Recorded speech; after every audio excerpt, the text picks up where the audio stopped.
5000 సంవత్సరాల క్రితం భూమి మీద జీవించిన మనుషులు ఎలాంటి టెక్నాలజీ వాడేవారు, ఎలాంటి వృత్తి పనులు చేసేవారు, ఎలాంటి భాషను వాడేవారు, ఎలాంటి వ్యాపారాలు చేసేవారు, అలాగే 5000 సంవత్సరాల క్రితం ఎలాంటి ఫోన్స్, ఇంటర్నెట్, ఎలక్ట్రిసిటీ, ఎడ్యుకేషన్ వంటివి లేకపోయినా ఒక planned cities, roads, drainage system, houses లాంటివి ఎలా నిర్మించారో ఈ వీడియోలో తెలుసుకుందాం. అదే సింధు లోయ నాగరికత. ఇది ఒక నదీ తీరం దగ్గర స్టార్ట్ అయింది.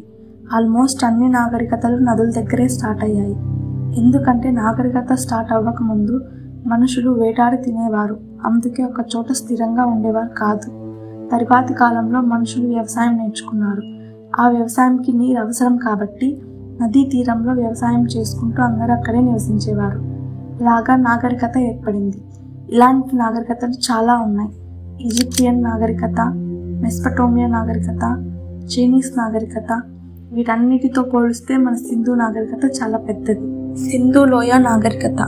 సింధు అంటే సింధు నది, లోయ అంటే సింధు నది చుట్టూ ఉన్న లోయ ప్రాంతం. నాగరికత అంటే మనుషులందరూ కలిసి ఒక సమాజం లాగా జీవించడం. నాగరికతను ఇంగ్లీష్లో సివిలైజేషన్ అని అంటారు. నాగరికత అని ఎప్పుడు పిలుస్తామంటే అక్కడ నివసిస్తున్న ప్రజలకి స్క్రిప్ట్, అర్బనైజేషన్, వెల్త్, టెక్నాలజీ లాంటివి అన్నీ ఉంటే దాన్ని నాగరికత అంటాం. స్క్రిప్ట్ అంటే లిపి, వాళ్ళు మాట్లాడే భాషను రాయడం. పూర్వం సింబల్స్ రూపంలో రాసేవారు. నెక్స్ట్ అర్బనైజేషన్ అంటే గ్రామాల నుండి సిటీస్కి వెళ్ళి అక్కడ నివసించడం.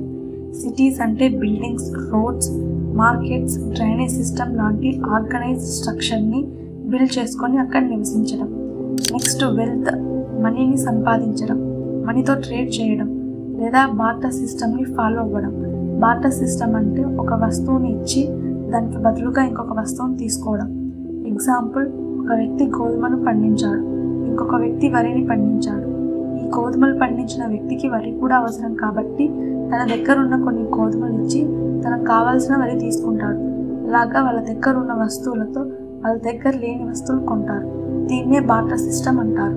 నెక్స్ట్ టెక్నాలజీ అంటే చేసే వర్క్ ఈజీ అవ్వడానికి మనుషులు తమ నాలెడ్జ్ని ఉపయోగించి టూల్స్ని మరియు సిస్టమ్ని క్రియేట్ చేయడం. ఇలా ఇవన్నీ ఉంటే దానిని నాగరికత అంటారు. సింధు లోయ నాగరికతలో ఇవన్నీ ఉన్నాయి కాబట్టి సింధు లోయ నాగరికత అంటారు. సింధు నాగరికత 12.5 lakh స్క్వేర్ కిలోమీటర్ వరకు విస్తరించింది. అందుకే ఇది అన్ని సివిలైజేషన్స్ కంటే లార్జెస్ట్ సివిలైజేషన్ అని చెప్తారు. ఈ సింధు నది అప్పుడున్న అఖండ భారత్లో ప్రవహిస్తూ ఉండేది. అఖండ భారత్ అంటే India, Pakistan, Sri Lanka, Tibet, Afghanistan, Bangladesh, Bhutan, Nepal, Myanmar, Maldives ఇవన్నీ దేశాలు కలిసి ఉన్నప్పుడు అఖండ భారత్ అని పిలిచేవారు. కానీ అన్ని దేశాలు సెపరేట్ అయ్యాక సింధు నది ఎక్కువ భాగం పాకిస్తాన్లోనే ప్రవహిస్తుంది. 1853లో అలెగ్జాండర్ కన్నింగమ్కి కొన్ని సీల్స్ దొరికాయి. సీల్స్ అంటే స్టాంప్స్. వీటిని మట్టితోనూ, స్టోన్స్తోనూ, మెటల్స్తోనూ చేసేవారు. కానీ వీటిని కన్నింగమ్ అంతగా పట్టించుకోలేదు. బహుశా వాటిని ట్రేడ్ సిస్టంలో వాడి ఉంటారు. మళ్ళీ కొన్ని దశాబ్దాల తర్వాత 1921లో ఆర్డి బెనర్జీ అనే ఆర్కియాలజిస్ట్ మొహెంజోదారో అనే ప్లేస్లో త్రవ్వకాలు స్టార్ట్ చేశారు. అలాగే దయారాం సాహ్ని అనే ఆయన హరప్పా అనే ప్లేస్లో త్రవ్వకాలు చేశారు. ఆర్డి బెనర్జీకి మొహెంజోదారో త్రవ్వకాలు చేస్తున్నప్పుడు కొన్ని విచిత్రమైన ప్లేస్లు, వస్తువులు దొరికాయి. అవేంటంటే గ్రేట్ బాత్. దీన్ని ఒక రెక్టాంగులర్ షేప్లో కట్టారు. ఇది రిలీజియస్ పర్పస్ కోసం వాడేవారు. అలాగే ఈ గ్రేట్ బాత్ని చాలా క్లీన్గా మెయింటైన్ చేసేవారు. గ్రేట్ బాత్కి ఇరువైపులా డ్రెస్ రూమ్స్ ఉండేవి. ఇంకొక ఇంట్రెస్టింగ్ థింగ్ ఏంటంటే ఈ గ్రేట్ బాత్కి కింద ఫ్లోర్కి బిట్యూమెన్ అనే సబ్స్టాన్స్ని వాడారు. ఇది ఎందుకంటే వాటర్ లీక్ అవ్వకుండా, అంటే వాటర్ ప్రూఫ్ లాగా అన్నమాట. అప్పట్లోనే దీన్ని వాడారంటే చాలా గ్రేట్. Next dancing girl. ఈ డాన్సింగ్ గర్ల్ అనే బొమ్మను బ్రాంజ్ అనే మెటల్తో తయారు చేశారు. బ్రాంజ్ అంటే కాపర్ ప్లస్ టిన్ని కలిపితే వస్తుంది. అప్పట్లోనే వాళ్ళు మెటల్స్ని కలిపి కొత్త మెటల్స్ని క్రియేట్ చేశారు. ఇది చాలా గ్రేట్ థింగ్. అంటే దీన్ని బట్టి వాళ్ళకు మెటల్ టెక్నాలజీలో కూడా ఐడియా ఉంది. Next seal of Pashupati Mahadeva. ఈ సీల్లో పశుపతి మహదేవ చిత్రం చెక్కి ఉంటుంది. ఆయన క్రాస్ లెగ్డ్ యోగా పోస్ట్లో ఉంటాడు. ఈయన చుట్టూ అనిమల్స్ ఉంటాయి. దీన్ని బట్టి అప్పట్లో సింధు ప్రజలు పశుపతి మహదేవని పశువుల దేవునిగా భావించేవారు. Next granaries. గ్రానరీస్ అంటే పండించిన పంటను స్టోర్ చేయడానికి కట్టిన ఒక పెద్ద గోడౌన్ లాంటిది. అప్పట్లో సింధు ప్రజలకు అగ్రికల్చర్ అంటే చాలా ఇంపార్టెంట్ కాబట్టి వాళ్ళు తమ పంటను సేఫ్గా ఇన్సెక్ట్స్ నుండి వరదల నుండి ప్రొటెక్ట్ చేసుకోవడానికి ఒక స్పెషల్గా గోడౌన్ని నిర్మించుకొని దానిలో పంటను స్టోర్ చేసేవారు. Next beard man. ఈ స్టాచ్యూ లుక్ను బట్టి ఆర్కియాలజిస్టులు ఈ వ్యక్తి అప్పట్లో ఒక పెద్ద లీడర్ అయి ఉండొచ్చు అని చెప్పారు. Next piece of woven cotton. అప్పట్లో సింధు ప్రజలు పత్తి పంటను పండించేవారు. ఆ పత్తిని దారాల్లాగా చేసి దాంతో కాటన్ క్లాత్స్ ని తయారు చేసేవారు. ఆర్టీ బెనర్జీ మొహింజోదారోలో త్రవ్వకాలు చేసినప్పుడు ఈ వస్తువులు వెలుగులోకొచ్చాయి. అలాగే దయారాం సాహ్ని హరప్పాలో త్రవ్వకాలు చేసినప్పుడు కొన్ని వస్తువులు దొరికాయి. అవేంటంటే మనుషుల్ని రిప్రజెంట్ చేసే కొన్ని స్టాచ్యూస్, మొహెంజోదారో లాంటి గ్రానరీస్, శాండ్ స్టోన్తో చేసిన కొన్ని ఆర్ట్ పీసెస్, బుల్లక్ కార్ట్ లాంటి కొన్ని ఆర్ట్ పీసెస్ దొరికాయి. కానీ ఆర్టీ బెనర్జీ, దయారాం సాహ్ని వాళ్ళకి ఇవి దొరికిన ప్లేస్లో ఒక సివిలైజేషన్ ఉందని తెలియదు.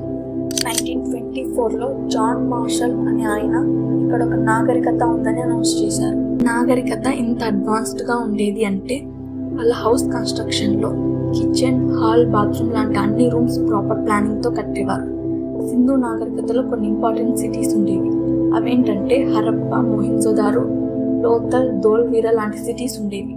ఇప్పుడు మనకు బెంగళూరు, హైదరాబాద్, చెన్నై అలాగో ఇప్పుడు అవి అలా. ఈ సిటీస్లో కూడా buildings, markets, streets, drainage system లాంటివన్నీ ప్రాపర్గా ఉండేవి. అలాగే సిటీస్లో కూడా important leaders, normal working people సపరేట్గా ఉండేవారు. అలాగే వాళ్ళ ఎకనామీ సిస్టమ్ ఎలా ఉండేది అంటే సింధు ప్రజలు మోస్ట్లీ బార్టర్ సిస్టమ్ని ఫాలో అయ్యేవారు. అంతకుముందు చెప్పినట్టు ఒక వస్తువుని ఇచ్చి దానికి బదులుగా వేరొక వస్తువుని తీసుకునే సిస్టమ్ ఉండేది. అలాగే ఏదైనా ఒక వస్తువుని వెయిట్ కొలవడానికి త్రాసులను వాడేవారు. అలాగే వీళ్ళు వ్యవసాయంలో భాగంగా గోధుమ, బార్లే, నువ్వులు, పత్తి వంటివి పండించేవారు. అలాగే వాళ్ళు నేలని దున్ననికి ఒంటెల్ని కూడా వాడేవారు. సింధు ప్రజలు గోల్డ్ మరియు సిల్వర్తో బ్యూటిఫుల్ జ్యువెలరీస్ చేసేవారు. అలాగే పోటరీ, మెటల్తో టూల్స్, వుడ్తో టాయ్స్ ఇలాంటివి కూడా చేసేవారు. అలాగే ఈ బొమ్మను అమ్మవారిలాగా భావించేవారు. కానీ వీళ్ళకి ఎలాంటి టెంపుల్స్ లేవు. అలాగే నేచర్ని కూడా దైవంలాగా భావించేవారు. Next important thing script. 1923లో సింధు ప్రజలకు సంబంధించిన కంప్లీట్ స్క్రిప్ట్ శాంపుల్స్ దొరికాయి. సింధు ప్రజలు స్క్రిప్ట్ ఎలా రాసేవారు అంటే రైట్ టు లెఫ్ట్ రాసేవారు. మనం లెఫ్ట్ టు రైట్ రాస్తాం కదా, కానీ వాళ్ళు రైట్ టు లెఫ్ట్ రాసేవాళ్ళు. కానీ దాన్ని అర్థం చేసుకోవడానికి ఎంతోమంది ఎక్స్పర్ట్స్ ట్రై చేశారు, కానీ ఎవరి వల్ల అవ్వలేదు. ఇంకా స్టిల్ డికోడ్ చేయడానికి ట్రై చేస్తున్నారు. ఇంత పెద్ద నాగరికత, ఇంత అభివృద్ధి చెందిన నాగరికత కొన్ని శతాబ్దాల తర్వాత అంతరించిపోయింది. ఆర్కియాలజిస్టులు రీసెర్చ్ చేసి ఈ నాగరికత అంతరించిపోవడానికి కొన్ని రీజన్స్ చెప్పారు. అవేంటంటే క్లైమేట్ చేంజ్. సింధు ప్రజలు రివర్స్ మీద ఎక్కువ డిపెండ్ అయి ఉన్నారు కాబట్టి కొన్ని సంవత్సరాల తర్వాత వర్షాలు సరిగ్గా పడక రివర్స్ డ్రై అవ్వడం వల్ల పంటలు పండడానికి సరిపడా నీళ్లు లేక ఫుడ్ కొరత వచ్చి మరణించి ఉండవచ్చని ఊహించారు. నెక్స్ట్ రీజన్ ఎర్త్ క్వేక్స్ లాంటివి వచ్చి మరణించి ఉండవచ్చని కూడా ఊహించారు. ఇంకా అంటువ్యాధి లాంటివి వచ్చి అందరూ మరణించి ఉండవచ్చు అని చెప్పారు. ఇంకొక ఇంపార్టెంట్ రీజన్ ఏంటంటే ఆర్యులు రావడం వల్ల సింధు ప్రజలు నార్త్ నుండి సౌత్కి వలస వచ్చి ఉండొచ్చని, అప్పటి సింధు ప్రజల వారసత్వమే ఇప్పుడు సౌత్ ఇండియన్స్ అయి ఉండొచ్చని ఊహించారు. మీకు ఈ సింధు నాగరికత స్టోరీ నచ్చినట్లయితే లైక్ చేయండి, సబ్స్క్రైబ్ చేయండి.